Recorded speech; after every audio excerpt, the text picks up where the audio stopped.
வணக்கம், இது உங்கள் கட்டளை எழுது. இன்றைக்கி இந்த வீடியோவில் how to talk to kids அந்த புக்கில் இருந்து நம்ம 3rd சாப்டர் நம்ம பார்க்க போகிறோம்.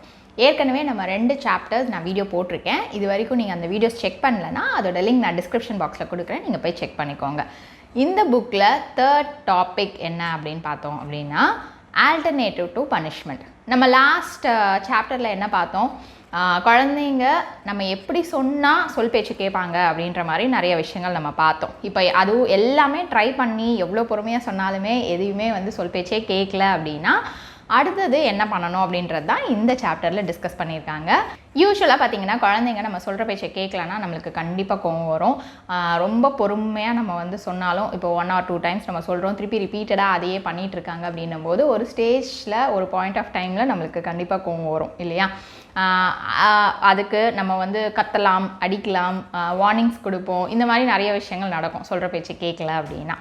இப்போது சொல்கிற பேச்சை நம்ம எவ்வளோ தான் பொறுமையாக சொல்லியும் அவங்க கேட்கல அப்படின்னா அடுத்தது பனிஷ் பண்ணலாம். ஓகே, ஸோ அந்த பனிஷ்மெண்ட் தான் தேவையில்லை. அந்த பனிஷ் பண்ணாமல் நம்ம எப்படி அந்த குழந்தைங்கள ஹேண்டில் பண்ணலாம் அப்படின்றது தான் இந்த சாப்டரில் டிஸ்கஸ் பண்ணியிருக்காங்க. இந்த புக்கில் அழகாக ஒரு விஷயம் கொடுத்துருக்காங்க. என்னென்னா, இப்போ நம்ம சின்ன வயசில் நம்மளோட பேரண்ட்ஸ் நம்மளை பனிஷ் பண்ணியிருக்கலாம். அந்த மாதிரி எக்ஸ்பீரியன்ஸ் பண்ணியிருந்தா நம்ம எப்படி ஃபீல் பண்ணியிருப்போம் அப்படின்றத நம்ம யோசிக்க சொல்கிறாங்க. ஸோ நீங்களே யோசிச்சு பார்த்தீங்கன்னா தெரியும். இப்போ உங்களோட பேரண்ட்ஸ் உங்களை திட்டிருக்கும் போது, பனிஷ் பண்ணியிருக்கும் போது, இல்லை உங்களோட டீச்சர் ஸ்கூல்ஸில் யாராவது பனிஷ் பண்ணும்போது நம்ம எப்படி ஃபீல் பண்ணியிருப்போம் அப்படின்றத திங்க் பண்ணால் எப்படிலாம் நம்ம ஃபீல் பண்ணியிருப்போம். எய்தர் அவங்க மேலே நம்மளுக்கு கோபம் வரும் இல்லையா, அவங்க மேலே நம்மளுக்கு வெறுப்பு வரும், அந்த இதுவே நம்மளுக்கு பிடிக்காமல் போகலாம். இப்போ ஸ்கூல்ஸில் யாராவது நம்மளை திட்டிகிட்டே இருந்தாங்க, பனிஷ் பண்ணாங்க அப்படின்னா மேபி அந்த குழந்தைங்களுக்கு அந்த சப்ஜெக்டே கூட பிடிக்காமல் போகலாம். ஸோ இந்த மாதிரியான சுச்சுவேஷன்ஸ் நிறையா இருக்குது. இல்லை அப்படி பார்த்தீங்கன்னா இப்போ சில குழந்தைங்க ரொம்ப கில்ட்டியாக ஃபீல் பண்ணுவாங்க. ஓகே, நான் தான் இப்படியா, என்னால் தான் இவங்க ரொம்ப கஷ்டப்படுறாங்க, என்னால் தான் அப்பா அம்மா ரொம்ப சேடாக இருக்காங்க, எனக்கு தான் எதுவுமே தெரியல, என்னால் தான் எதுவுமே பண்ண முடியல, நான் மட்டும்தான் இப்படி இருக்கணும் அப்படின்ற மாதிரி கில்ட்டியாக ஃபீல் பண்ண ஆரம்பிச்சிடலாம். எதர் சில குழந்தைங்க இப்படி ஃபீல் பண்ணலாம், சில குழந்தைங்க ஒவ்வொரு குழந்தைங்களும் ஒவ்வொரு ஃபீலிங்ஸ் இருக்கும் இல்லையா. ஸோ இந்த மாதிரிலாம் தான் நம்மளும் ஃபீல் பண்ணியிருப்போம். இப்போ அதனால் ஒரு கொஸ்டின் எல்லாருக்குமே இருக்கும். ஸோ அப்போ நம்ம குழந்தைங்கள பனிஷ் பண்ணாமல் எப்படி அவங்க இஷ்டத்துக்கு நம்ம விடணுமா அப்படின்னு கேட்டால் கண்டிப்பாக கிடையாது. அவங்களோட பிஹேவியர் ஏதாவது தப்பாக இருந்ததுன்னா கண்டிப்பாக நம்ம அதை கண்டிப்பாக சரி பண்ணணும். அது பனிஷ்மெண்ட் இல்லாமல் எப்படி பண்ண முடியும் அப்படின்னு கேட்டிங்கன்னா அவங்க அதுக்கான கான்சிக்வன்சஸை ஃபேஸ் பண்ண வைக்கணும். ஓகேவா. ஸோ பனிஷ் பண்ணாமல் அதை எப்படி ஹேண்டில் பண்ணலாம் அப்படின்றத நம்ம இப்போ பார்க்க போகிறோம். நிறைய வேஸில் ஹேண்டில் பண்ணலாம். ஓகேவா. ஸோ ஒரு சிச்சுவேஷன் எடுத்து அதை எக்ஸ்பிளைன் பண்ணியிருக்காங்க இந்த சாப்டரில். ஸோ என்ன சிச்சுவேஷன் அப்படின்னு பார்த்தீங்கன்னா, இப்போ உங்கள் குழந்தைய நீங்கள் ஒரு சூப்பர் மார்க்கெட்டுக்கு நீங்கள் கூட்டிகிட்டு போகிறீங்க. அந்த சூப்பர் மார்க்கெட்டில் நீங்கள் இப்போ ஷாப்பிங் பண்ணும்போது அந்த இடத்துல அவங்க மிஸ்பிஹேவ் பண்ணுறாங்க, ஒழுங்காக இல்லை அப்படின்னா எந்த மாதிரி ஹேண்டில் பண்ணலாம் அப்படின்றத தான் நம்ம பார்க்க போகிறோம். இந்த புக்கில் இந்த சிச்சுவேஷனுக்கு நிறைய வேஸ் ஆஃப் இதை கொடுத்துருக்காங்க, எப்படிலாம் நம்ம ஹேண்டில் பண்ணலாம். 1 by 1 நம்ம பார்க்கலாம். ஃபர்ஸ்ட் திங் என்ன அப்படின்னு பார்த்தீங்கன்னா, point out a way to be helpful.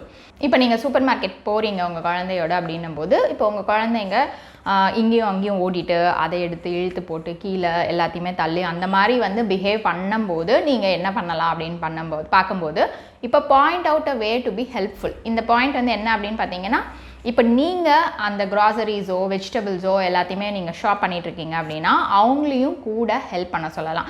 இப்போ can you get me 3 lemons அந்த மாதிரி நம்ம சொல்லலாம். ஸோ அப்போ அவங்க என்கேஜ்டாக இருப்பாங்க இல்லையா. ஸோ அவங்களுக்கு என்ன பண்ணணும்னு தெரியாத போது தான் அவங்க மிஸ்பிஹேவ் பண்ணுறதுக்கான சான்சஸ் இருக்குது. இப்போ நீங்கள் அவங்களுக்குன்னு ஒரு ரெஸ்பான்சிபிலிட்டி கொடுத்தீங்க அப்படின்னா, இப்போ எனக்கு இதை எடுத்துகிட்டு வா அந்த மாதிரி நீங்களும் கூட சேர்ந்து உங்களுக்கு ஹெல்ப்ஃபுல்லாக நீங்கள் அதே மாதிரி நீங்கள் எனக்கு இதை பண்ணு, இது எனக்கு இதை it would be very helpful if you give me 3 lemons அப்படின்னு சொல்லிட்டு நீங்கள் சொன்னீங்க அப்படின்னா கண்டிப்பாக அவங்க அதை பண்ணுவாங்க. ஸோ இந்த ஒரு வே நம்ம ட்ரை பண்ணலாம்.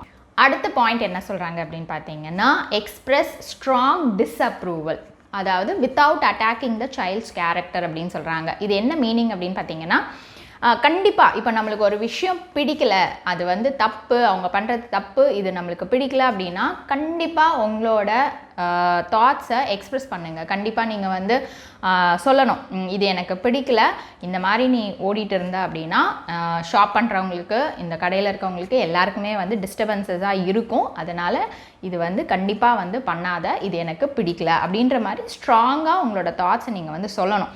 அதே சமயத்தில் இப்போ வந்து அவங்க ஓடிட்டே இருக்காங்க, இந்த மாதிரி மங்கி மாதிரி ஏன் பிஹேவ் பண்ணுற, அந்த மாதிரி சைல்டோட கேரக்டரை அட்டாக் பண்ணுற மாதிரி பேசக்கூடாது அப்படின்னு சொல்கிறாங்க.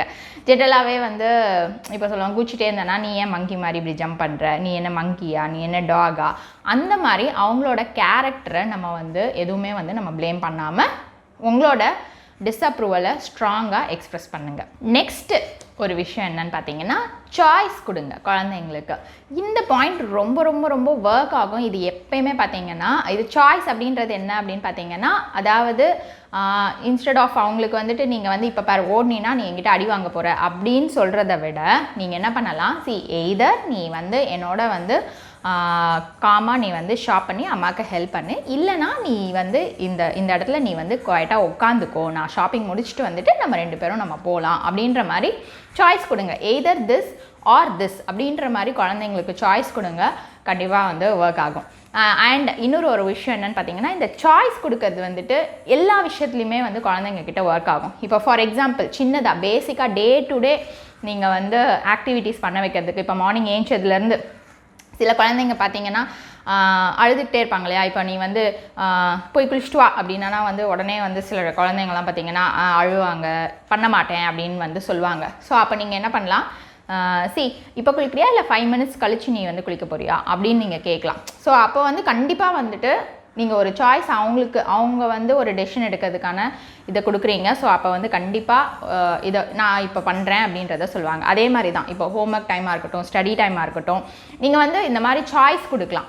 ஓகே, நம்ம வந்து 5 o'clock படிக்கலாமா இல்லை 5:10க்கு நம்ம வந்து படிக்கலாமா, அந்த மாதிரி வந்துட்டு நீங்கள் வந்து சாய்ஸ் ஆஃபர் பண்ணுங்கள். எல்லாத்துலேயுமே எல்லா விஷயத்துலையுமே நீ இதை பண்ணு அப்படின்னு சொல்கிறதுக்கு பதிலாக நீங்கள் வந்து சாய்ஸ் கொடுத்து பாருங்கள். கண்டிப்பாக நிறைய விஷயத்தில் இது வந்து ஒர்க் ஆகும். இப்போ நெக்ஸ்ட்டு அடுத்தது என்ன அப்படின்னு பார்த்தீங்கன்னா, டேக் ஆக்ஷன். இப்போ ஜென்ரலாக இப்போ நம்ம 3 விஷயங்கள் பார்த்தோம். இது எல்லாமே ட்ரை பண்ணியும் அந்த குழந்தை வந்து கண்டிப்பாக வந்து இன்னும் மிஸ்பிஹேவ் பண்ணிகிட்டே இருக்காங்க, குவைட்டாக இல்லை, எல்லாரையுமே டிஸ்டர்ப் பண்ணுறாங்க, எல்லா திங்ஸையும் எடுத்து கீழே போடுறாங்க. அந்த மாதிரி சிச்சுவேஷனில் நீங்கள் என்ன பண்ணணும் அப்படின்னு பார்த்தீங்கன்னா, கண்டிப்பாக ஒரு ஆக்ஷன் எடுக்கணும்.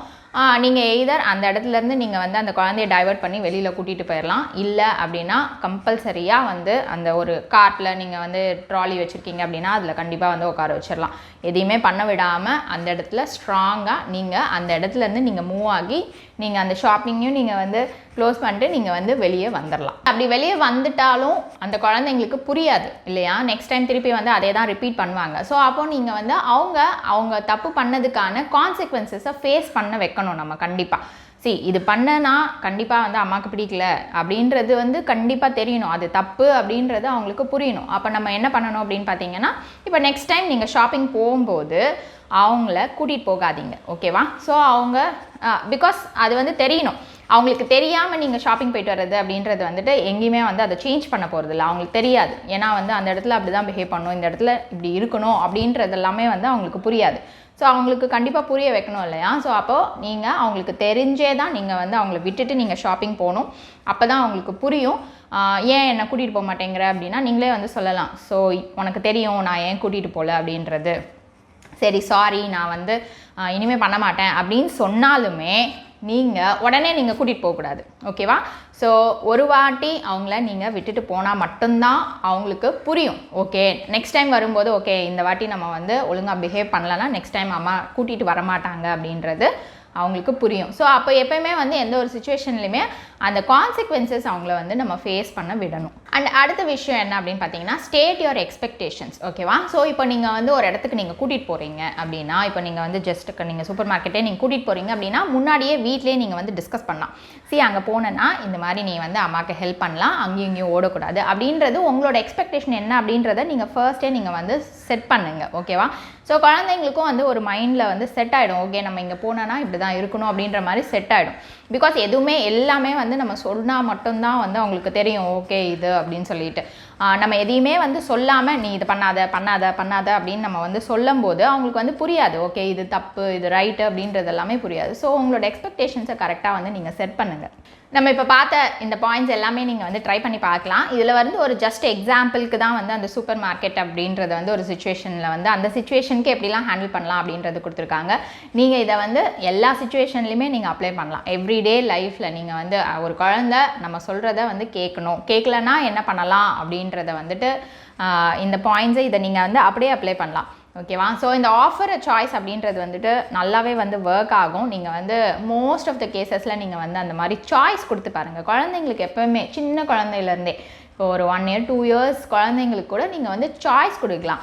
இது பண்ணுறியா இல்லை இது வேணுமா அப்படின்ற மாதிரி நீங்கள் சாய்ஸ் கொடுத்து பாருங்களேன். எல்லா விஷயத்துலையுமே ரொம்ப ஸ்மூத்தாக அந்த சுச்சுவேஷன் வந்து உங்களுக்கு ஈஸியாகிடும். எந்த ஒரு டேண்ட்ரம்ஸோ எதுவுமே வந்து கோவம் எதுவுமே வந்து அவங்களுக்குமே வந்து வராது. இந்த வீடியோ உங்களுக்கு யூஸ்ஃபுல்லாக இருந்திருக்கும்னு நினைக்கிறேன். இந்த வீடியோ பிடிச்சிருந்தா லைக் பண்ணுங்கள், ஷேர் பண்ணுங்கள், சப்ஸ்கிரைப் பண்ணுங்கள், அண்ட் கூடவே பெல் பட்டன் கிளிக் பண்ணுங்கள். ஸோ தட் என்னோட வீடியோஸ் எல்லாம் நீங்கள் மிஸ் பண்ணாமல் பார்க்கலாம். நன்றி, வணக்கம்.